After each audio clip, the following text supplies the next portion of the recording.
Powered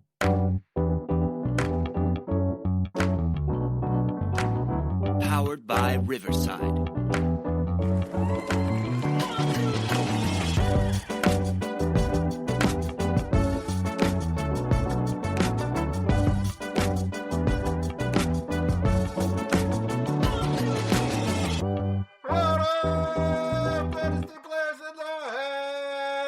It's the Dynasty front office, and we are building you championships one trade at a time.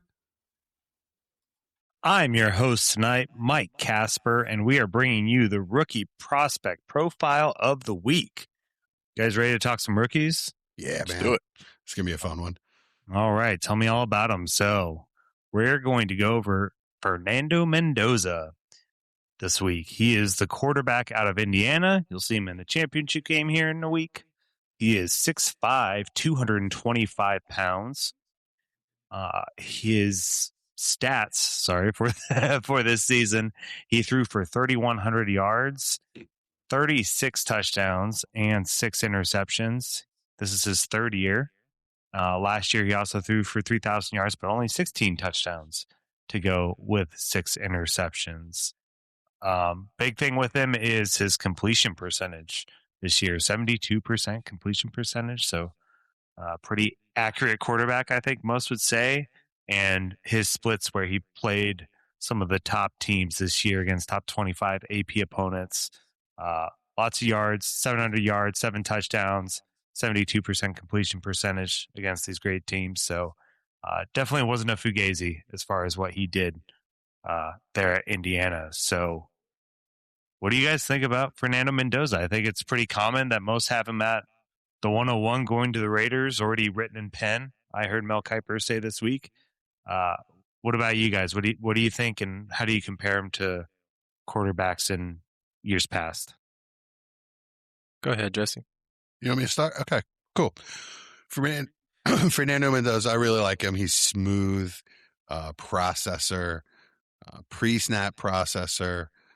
During the play, he makes the reads quickly. I mean, he gets a lot of help from his offense, a lot of half field reads, a lot of sort of scripted reads, but he's excellent layering the ball, making pro throws. He doesn't have like the rocket arm, but he's got a strong enough arm, and just the accuracy, the anticipation, really, really exceptional. That's his elite quality, is between the ears, his accuracy and his processing, really.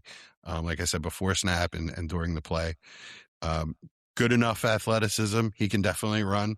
It's not a weapon, but he can move around the pocket and he can run for a first down, not a problem. I will say the downside to him is that he doesn't have the elite arm or the elite athleticism, so he doesn't have that to fall back on. It's the same thing that I said about Stroud when we evaluated him, if you remember. And a lot of people are comparing him to Stroud. I think they're not similar players to me, between the ears. Just what they do. Like I keep saying pre-snap, but how they process the game is completely different. And I think Mendoza's a higher level prospect than Stroud in that way, but probably doesn't have as quite the level of tools that Stroud has. So for me, it's going to come down to, I think he'll be a good quarterback no matter what in the league. I think his floor is a QB2 in Dynasty, but the fit will determine on how high he can go. Okay. It could, I mean, he could get up to, top 5. I think that could happen if it was a perfect fit in the perfect system with the perfect weapons. Well, that's not the Raiders. I was going to say well, I mean, it could be eventually. It could be eventually. Yeah, for sure. Chad, you want to go? No, go ahead, man. All right. Man, I kind of, a lot of what Jesse said, I agree with. Very good processor, great ball placement, but similar to Stroud. Like Stroud that was his superpower, was that ball placement when he wasn't pressured. Mendoza's really good at that. not quite to Stroud's level of that. And I would kind of compare his arm to me like a Burrow coming out of LSU. Like Burrow didn't have a cannon, but could make any throw that you wanted to make, and that's how I see Mendoza. He layers the ball a lot better than a lot of quarterbacks coming out of college, and I think that's how he gets away with not having that, Josh Allen type arm.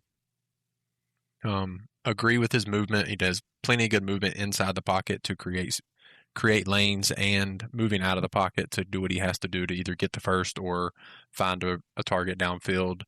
I didn't really come away with any strong negatives. Nothing that I just felt like, I don't like this. He needs to change this. I have him above Cam Ward as a prospect. Wow. His tools are nowhere near Cam Ward, but I get what you're saying. I get what you're saying. And I can still see Cam Ward being the better NFL quarterback. But I really like Mendoza as a prospect coming in. He feels, I don't want to use the word safe because it feels like a bad word in the prospect, analogy things. But sure. Yeah, like he feels like somebody that's going to succeed. You listen to Kirk Cignetti, his coach, talk about him, just raves about what he does off the field, which is really important for quarterbacks. That being a franchise player makes a big difference. What else? Oh, I went back and watched his Cal tape last year. I watched him play Miami last year. I don't want to say completely different player, but you could see the confidence is just a whole nother level. Interesting. He wasn't willing to make those throws that he makes routinely this year. He would hesitate, kind of like how you're seeing Stroud currently in Houston. If his first read isn't there, Stroud's hesitating and then panicking in the pocket because pressure is all the time. You saw a lot more of that at Cal with Mendoza. So O-line will be important, as with every quarterback. But if he can come in with some level of confidence like he has at Indiana this year, he's going to succeed. Okay. What about you, Chad? What do you like about Mendoza? Since he shares the name, we got to know. Yeah, your cousin. How much you actually love him. Is he officially your cousin? Or are you going to adopt him? Well, I mean, the ancestry DNA test doesn't lie, right? Okay. Just saw 38%. Is that what you told us? Yeah, wait till the contract comes in, and it'll bump up. I think like 85%, 90%. Oh God! I don't know. We'll find out. I'm trying to get the money, man. Yeah, I like Mendoza a lot. He's tough because he doesn't have any of like the eye-popping traits like you guys mentioned, but he does everything well. And the one thing that really scares me about a quarterback is when they struggle like out of structure, and when you see like those accuracy traits and that poise and all that kind of stuff.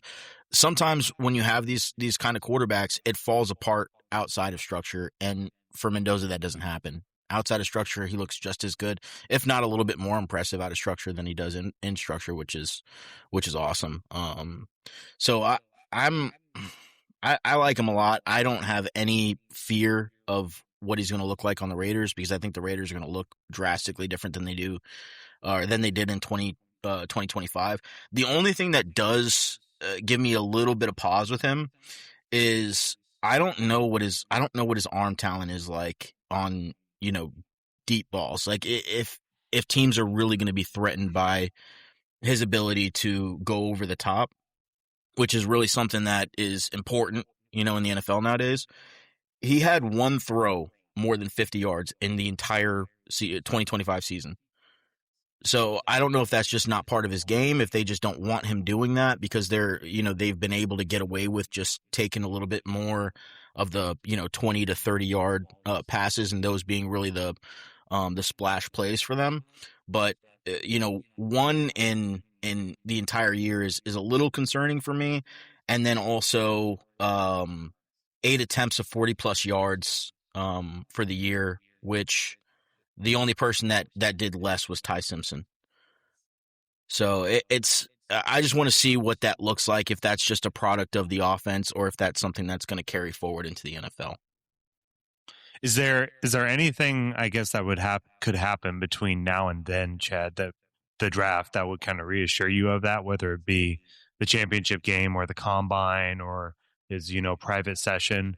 if you're able to see some of that maybe deep ball stuff, or has that ship kind of sailed and just see what happens? And that's it's really nitpicking because I'm not incredibly worried about it. I still really like him as a player, but it's just one of those things where you'd kind of like to see it.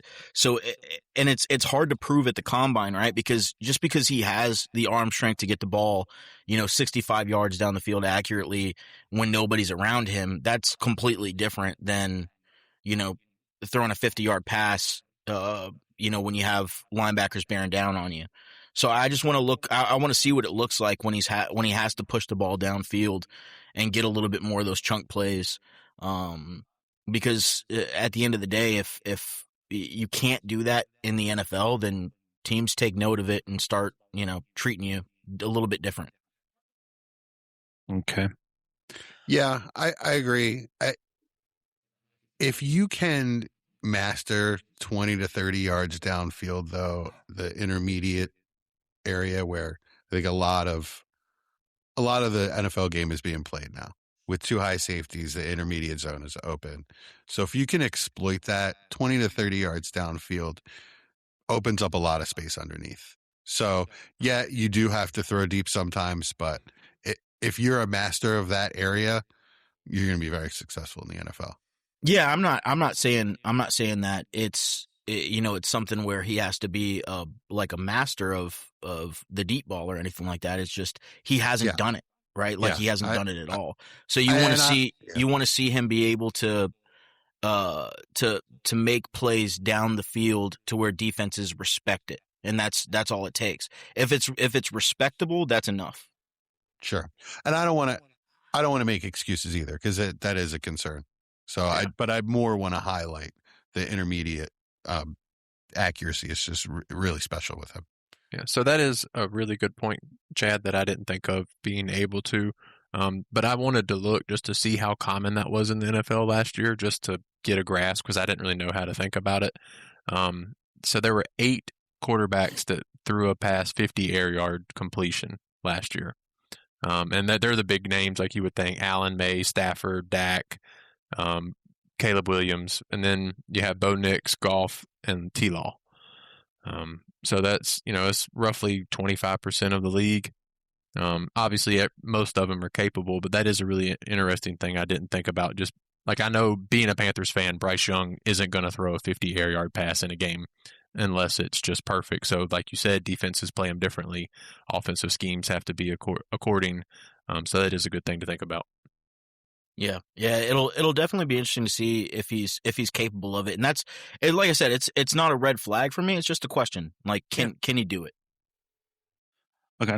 I got a question for you guys. Is there anything that can happen in this championship game or in the combine that is going to make you think, well, sure, he's the 101 quarterback, but I don't know if I'm going to take him at the 102.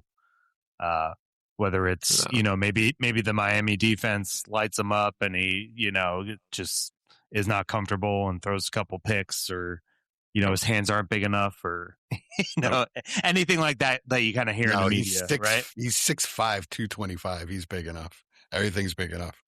Nah. Hey, yo. I mean, that's. I mean, he's not Nick Foles, I'm sure. I mean, that's how. Burrow's 6'5", but he's got small hands. Yeah. So, you never know about that, but no, that's not going to sway me in that. So, our good friend Dallas Hyder has compared him to Burrow. Just I get way it. He throws the ball, the mechanics, the way he plays the game. I mean, his mechanics everybody that studies the mechanics of quarterback play says he's damn near perfect, or as close as you're going to get prospect wise to being perfect. So I'm going to take them on their word, when it comes to that, and that's always good to hear, because you see guys like Cam Ward come out where there are a ton of question marks with mechanics, and some of those things do make him special with the off-platform throws and stuff, but it is nice to see a 6'5", 220-pound quarterback be able to just play the position the way it's intended to be played. Agreed. So I want to throw just a shout out to, I've been listening to a lot of McShay and his boy Steve Mensch. They really like him. I kind of lost my point. I guess I'm going to edit that part out. I was ready to talk some junk about McShay. You guys want to play a game really fast? Yeah. All right. So we're a Dynasty podcast, right? So we'll say hypothetical, right? Mendoza goes 101, goes to the Raiders. Obviously, we don't know who his coaching staff is. You got the 102. You're on the clock, and Mendoza's available. I want you to let me know if you take Mendoza or if you would trade it for this quarterback for your quarterback needy Dynasty team. All right. Baker or Mendoza? Mendoza. Yeah, Mendoza. All right. Stroud or Mendoza? Mendoza. Ooh. I've seen. I think I'm going to take Stroud. I'm going to be honest. They can get him an O-line. He is going to be very good. Okay. I've seen enough to feel comfortable in that. I'm going to take Stroud, but that's only because I don't know what the Raiders have going on right now.